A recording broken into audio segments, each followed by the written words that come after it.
Le toit vert du Palais des Congrès est immense et super cultivé.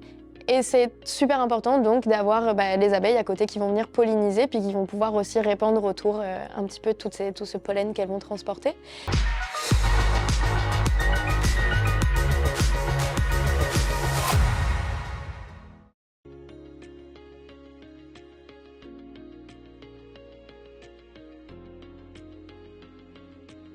C'est important d'avoir des abeilles en ville.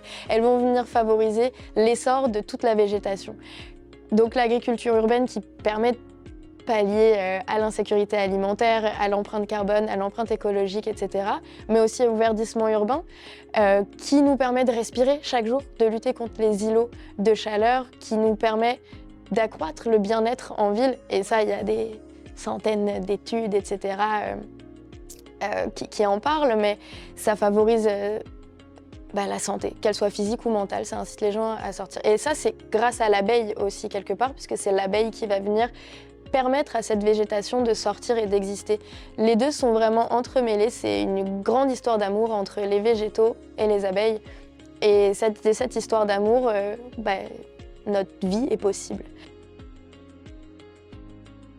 L'objectif aussi d'avoir une ruche sur le toit du Palais des Congrès, c'est que le Palais des Congrès, c'est un peu une vitrine de l'agriculture urbaine, des toits verts, et ça permet de communiquer aussi là-dessus. C'est un lieu de très gros passage, et de savoir et de transmission, de partage, etc. Et avoir une ruche ici, ce qu'on peut se dire, c'est que les abeilles, l'apiculture, la biodiversité, etc., c'est un message qui va pouvoir passer et toucher le plus de gens possible aussi.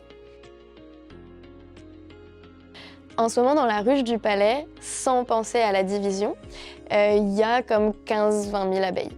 On sort de l'hiver, la population avait besoin de regrandir. On est passé de 2000, 2000, 9000 abeilles à là, il devrait y en avoir 15-20 000. J'ai pas fait l'appel, mais ouais. C'est un tout. Il y a une ruche sur le Palais des Congrès, mais il y a une ruche sur pas mal d'autres toits, et puis à elles toutes, ça fait toute une constellation de ruches d'abeilles qui vont favoriser le verdissement urbain et le bien-être de tous les Montréalais. Petite anecdote pour la ruche du Palais des Congrès, il y a Apimondia qui s'est déroulé au Palais des Congrès en 2019, qui est le plus grand salon apicole, et c'est la ruche du toit du Palais des Congrès qui a servi de démo pour tous les ateliers qui ont eu lieu, qui ont été présentés par mes collègues. Et il y avait donc des milliers d'apiculteurs, et il y a un apiculteur du Chili qui a eu les larmes aux yeux parce qu'il travaille une espèce d'abeille différente qui est beaucoup moins douce et délicate que celles qu'on travaille ici. Et c'est la première fois de sa vie qu'il a pu approcher une abeille sans voile, sans se protéger.